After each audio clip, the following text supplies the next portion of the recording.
चलिए एक और दिग्गज एक्सपर्ट को जोड़ते हैं और हमारे साथ जुड़ गए हैं जियो ब्लैकरॉक एएमसी के ऋषि कोहली। ऋषि जी, बहुत शुक्रिया आपका समय देने के लिए। स्वागत है आपका 18 Hours स्वदेश के प्लेटफॉर्म पर। आई थिंक सर आपसे पहली बार मुलाकात हो रही है, तो आपको बहुत शुभकामनाएं इस त्योहारी सीजन की। आज वैसे भी शरद पूर्णिमा है।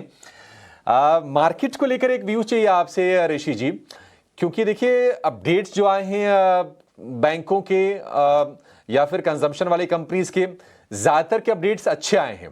और अब कहीं ना कहीं नजर इस बात पर है कि 9 अक्टूबर को टीसीएस के नंबर आ जाएंगे, फिर एफआईज भी देखेंगे कि नंबर कैसे आ रहे हैं।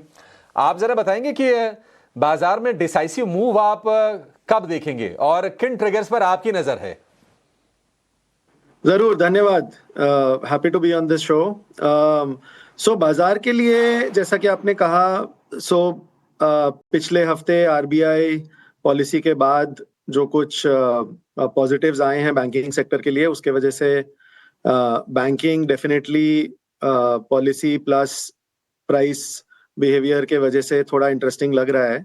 और काफी महीनों से जो लैकलस्टर मूवमेंट दे रहा था, वहां से अब लग रहा है कि कुछ एक्शन पिकअप होना चाहिए।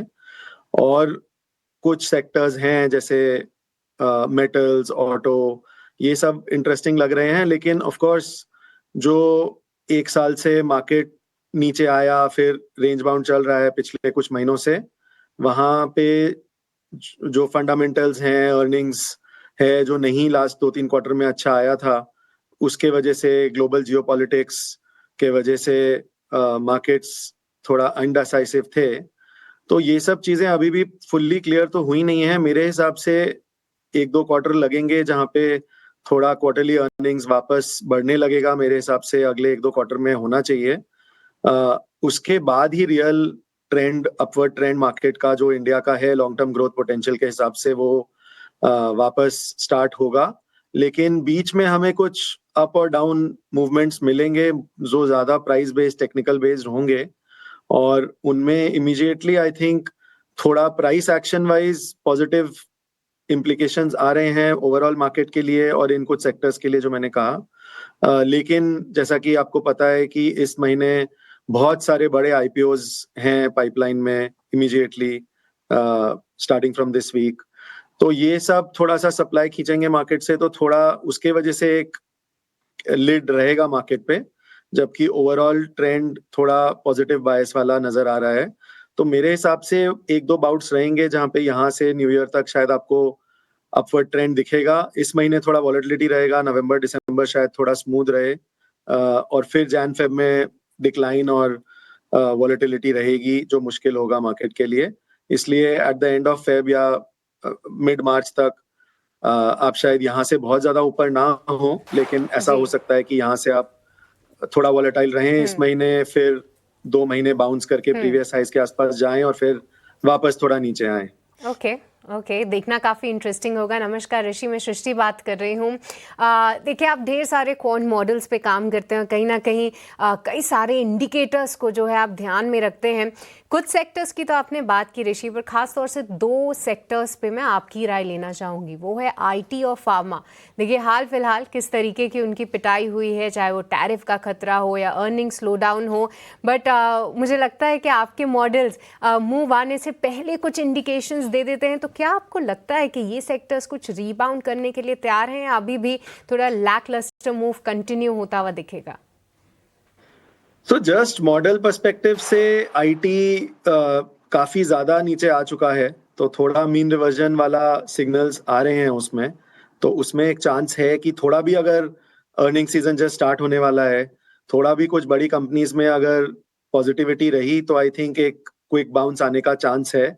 ऑब्वियसली अर्निंग सीजन स्टार्ट हो रहा है तो अर्निंग से लिंक तो रहेगा ही। ऑफ कोर्स काफी नीचे आया है रिसेंटली सब न्यूज फ्लो में, तो काफी शॉर्टेड भी है। तो एक शॉर्ट स्क्वीज होने की भी चांस है अगर थोड़ा बेटर रिजल्ट्स आए या उतना खराब भी नहीं आए जितना मार्केट सोच रही है। तो उस पर्सपेक्टिव से आईटी थोड़ा इंटरेस्टिंग जंक्चर पे है, जहां पे कॉन्ट्रा कॉल या थोड़ा मीन रिवर्जन कॉल लिया जा सकता है। फार्मा के लिए ऐसे कोई स्ट्रॉन्ग सिग्नल्स आइदर वेज नहीं आ रहे हैं, तो हमारे मॉडल पर्सपेक्टिव से और मेरे पर्सनल व्यूज के हिसाब से भी थोड़ा न्यूट्रल हूं मैं, not hugely bearish, not hugely bullish also. ये रहेगी हमारी राय ये दो सेक्टर्स पे।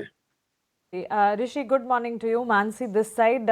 समय की थोड़ी पाबंदी है, लेकिन आपका quick take on the latest Jio BlackRock flexi cap fund NFO भी हम जानना चाहेंगे। The subscription might end soon, लेकिन रिव्यूज आपकी तरफ से, इफ एट ऑल, हमारे माध्यम से आपको सुन रहे व्यूअर्स को आप कुछ कहना चाहें तो बताइए प्लीज। जरूर, thank you for that opportunity. So Jio BlackRock flexi cap fund का एनएफओ का लास्ट डेट कल है 7 अक्टूबर को, और इसमें खासियत ये है कि पहले तो the cost is low, which I think all of us in India are always concerned about, and वो एक बहुत बड़ा रीजन है हमारे लिए इस जॉइंट वेंचर में कि हम टेक्नोलॉजी का यूज करें, डेटा का यूज करें, और हम फंड्स को थोड़ा चीप लॉन्च कर सकें, क्योंकि हमारा एफिशिएंसीज ऑफ स्केल हमें वो अलाउ करेगा। तो इसमें जो एक्सपेंस रेशियो होता है वो सिर्फ 0.5% है, 0.5%, which is much lower than most other funds, और एग्जिट लोड नहीं है। सो हमने बिल्कुल फ्रिक्शनलेस रखा हुआ है इन्वेस्टर्स के लिए। ऑफ कोर्स ये लॉन्ग ओनली फंड है, लॉन्ग टर्म के लिए है। इसका असली आपको अल्फा 2-3 साल एंड लॉन्गर रखेंगे तभी आएगा, तो उस पर्सपेक्टिव से लॉन्ग टर्म एलोकेशन होना चाहिए।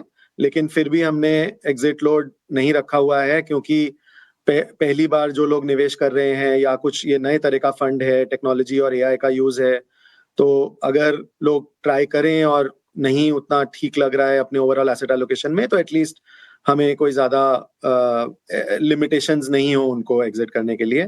बाकी जो मेन हाइलाइट्स हैं वो ये है कि एआई का यूजेज है काफी इस फंड में, डेटा ड्रिवन है फुल्ली। ग्लोबल ब्लैकरॉक का जो एसएई अप्रोच है, सिस्टमैटिक एक्टिव इक्विटी, जो 40 सालों से चल रहा है, और लास्ट 20 साल से सिंगल कंट्री फंड्स में भी चाइना जापान टाइप्स काफी सक्सेसफुल रहा है, वो सेम अप्रोच हम यहाँ पे ला रहे हैं। और सिमिलर हमें सिमुलेशंस में सिमिलर टाइप का अल्फा दिख रहा है। और इसमें खासियत ये है कि रिस्क और कॉस्ट आप एनालिसिस में ऑलरेडी इंक्लूड कर रहे हैं पोर्टफोलियो जनरेट करते हुए, वरना नॉर्मली इंडिया में हम पोर्टफोलियो जनरेट करके रिस्क कॉस्ट की चिंता करते हैं, बट इसमें अल्फा, रिस्क, कॉस्ट सब कुछ हमने ऑप्टिमाइजर में डाला हुआ है, अलादीन पे, जो हमारा end to end integrated platform है, जो हमें स्केल अलाउ करता है। और फिर हमारा जो पोर्टफोलियो जनरेट होता है वो रिस्क और कॉस्ट को ध्यान में रखते हुए करता है। तो इसलिए हम रिस्क रिलेटिवली बाकी कैटेगरी से कम रखते हुए हम लॉन्ग टर्म अच्छा अल्फा टारगेट कर सकते हैं। तो ये कुछ इंटरेस्टिंग फीचर्स हैं इस फंड के, जिसके वजह से ये थोड़ा डिफरेंशिएटेड है और लॉन्ग टर्म के लिए काफी कोर होल्डिंग हो सकता है। Absolutely Rishi, best wishes for that new development. उम्मीद करते हैं जो गोल्स एंड टारगेट्स आपने सेट किए वो आप अचीव कर पाएं। शुक्रिया आपका हमारे साथ जुड़ने के लिए। Thank you so much.